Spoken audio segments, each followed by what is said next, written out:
Ada tiga masalah pokok ekonomi.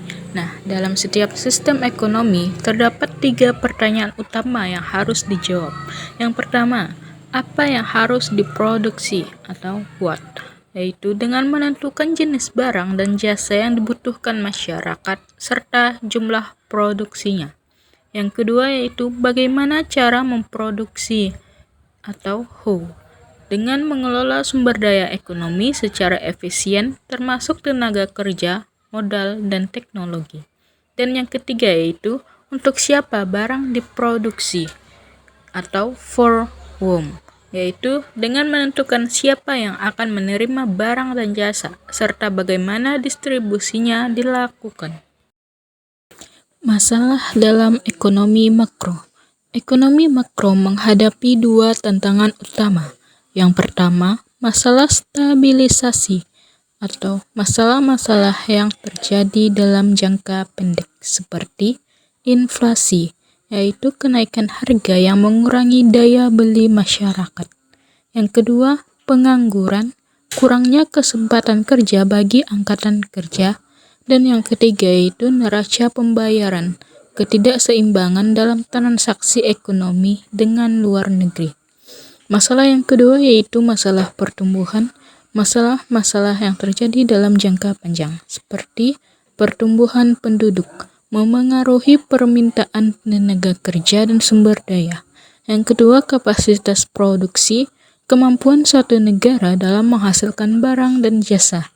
Dan yang ketiga itu investasi, faktor penting untuk meningkatkan produksi dan daya saing ekonomi. Perekonomian nasional. Perekonomian suatu negara diukur melalui beberapa indikator utama. Pertama yaitu pendapatan nasional, yaitu total pendapatan yang diperoleh dalam suatu negara. Yang kedua yaitu produk nasional, nilai barang dan jasa yang dihasilkan dalam suatu periode. Yang ketiga yaitu tingkat kesempatan kerja, yaitu proporsi penduduk yang bekerja dibandingkan jumlah angkatan kerja. Dan yang keempat yaitu tingkat harga, stabilitas harga dalam perekonomian. Yang kelima yaitu neraca pembayaran, perbandingan antara ekspor dan impor dalam perdagangan internasional. 4 sektor dalam perekonomian. Dalam sistem perekonomian terdapat 4 sektor utama yang saling berinteraksi. Yang pertama yaitu sektor keluarga, merupakan rumah tangga yang berperan sebagai konsumen dan penyedia tenaga kerja. Sumber pendapatan berasal dari upah, bunga, sewa, dan keuntungan usaha. Menggunakan pendapatan untuk konsumsi, tabungan, atau investasi. Yang kedua yaitu sektor perusahaan, memproduksi barang dan jasa untuk memenuhi kebutuhan masyarakat, menggunakan faktor produksi dari rumah tangga untuk menghasilkan output, berinteraksi dengan sektor lain melalui investasi dan produksi. Ketiga yaitu sektor pemerintah, mengatur dan mengawasi kegiatan ekonomi melalui kebijakan fiskal dan moneter, menyediakan layanan publik seperti pendidikan, kesehatan, dan infrastruktur, mengumpulkan pajak dari sektor lain untuk pembiayaan program pemerintah, dan yang keempat yaitu sektor perdagangan luar negeri, mencakup ekspor dan impor barang serta jasa dengan negara lain, berperan dalam membuka peluang pasar internasional dan mendapatkan devisa, dipengaruhi oleh kebijakan perdagangan, nilai tukar mata uang, dan hubungan ekonomi global. 5 pelaku ekonomi makro. Kelancaran perekonomian didukung oleh 5 pelaku utama. Yang pertama ada rumah tangga, yaitu konsumen utama yang menggunakan barang dan jasa, serta penyedia faktor produksi seperti tenaga kerja dan modal.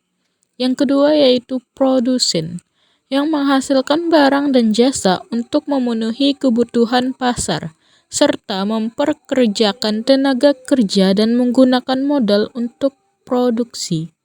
Yang ketiga yaitu pemerintah, yaitu mengatur ekonomi melalui kebijakan fiskal, pajak pengeluaran, dan moneter, suku bunga, inflasi.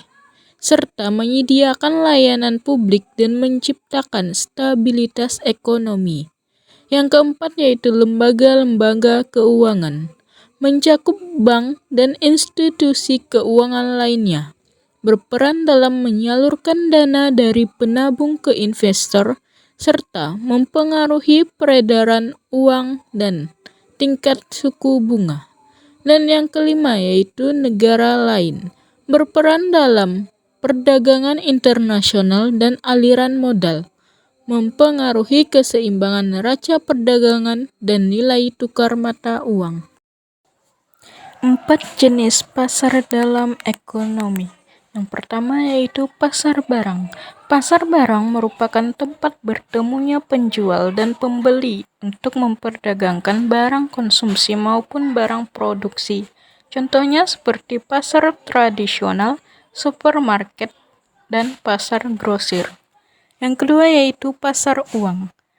Merupakan tempat terjadinya transaksi jual beli instrumen keuangan jangka pendek kurang dari 1 tahun. Contohnya sertifikat Bank Indonesia, deposito berjangka, dan surat berharga pasar uang.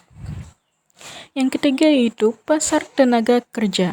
Merupakan tempat bertemunya pencari kerja dengan penyedia lapangan kerja, perusahaan atau pemerintah. Faktor yang mempengaruhinya seperti upah, keterampilan tenaga kerja, dan tingkat pendidikan. Yang keempat yaitu pasar luar negeri.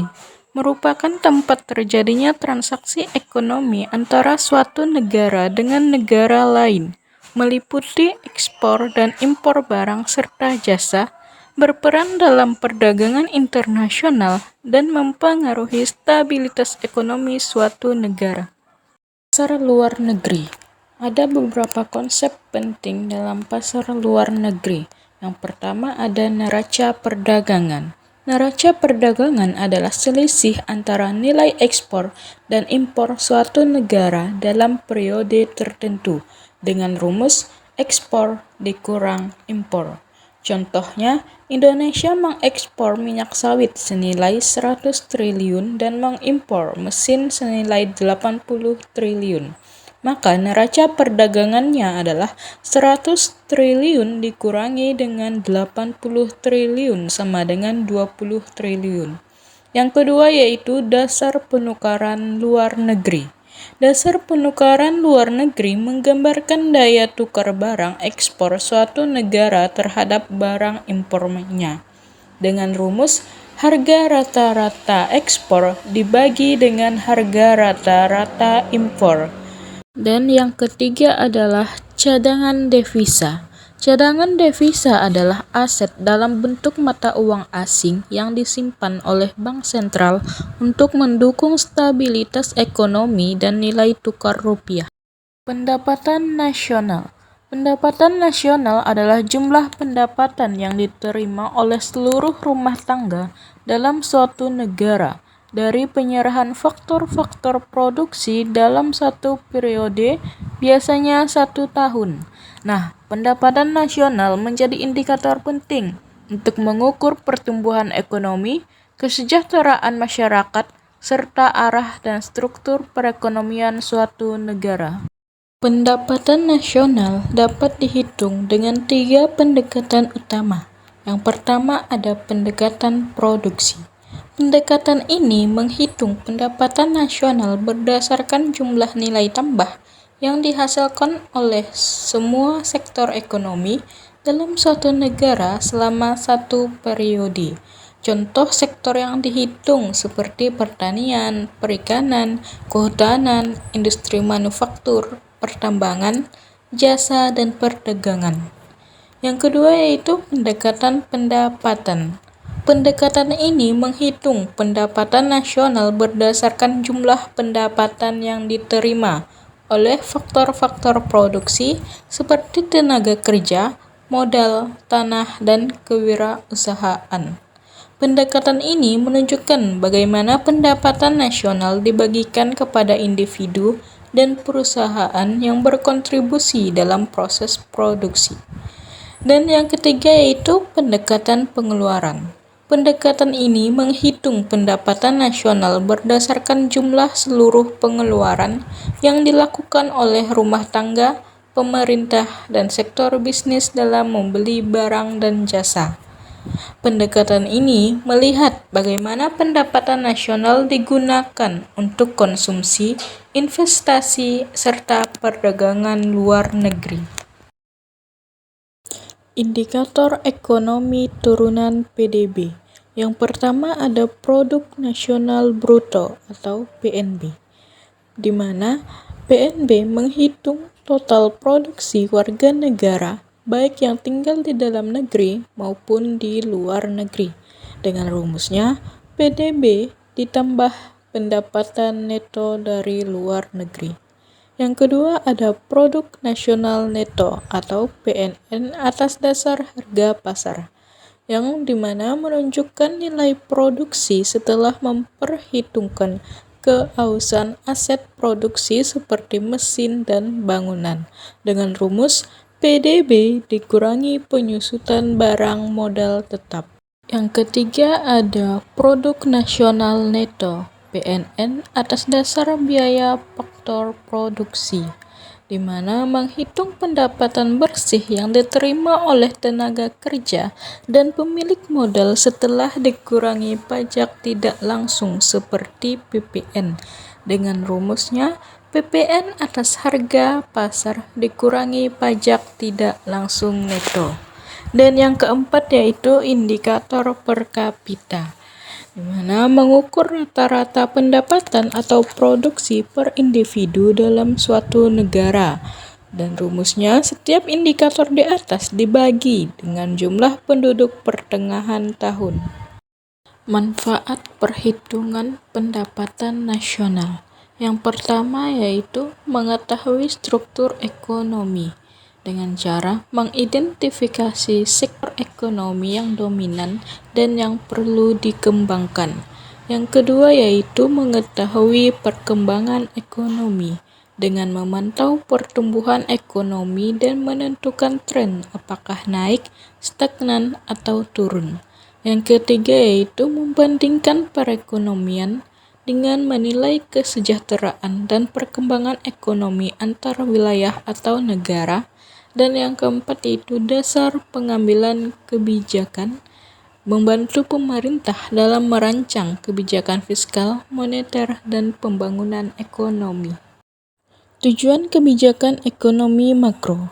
Yang pertama, pendapatan nasional yang tinggi dapat mempengaruhi produksi barang dan jasa yang meningkat. Yang kedua, kesempatan kerja yang tinggi dapat mengurangi pengangguran. Yang ketiga, apabila terjadi stabilitas ekonomi, maka inflasi akan rendah dan terkontrol. Tujuan yang keempat yaitu dengan kapasitas produksi yang meningkat, maka pemanfaatan sumber daya dapat optimal. Yang kelima yaitu dengan distribusi pendapatan yang merata, maka dapat terjadi keadilan ekonomi.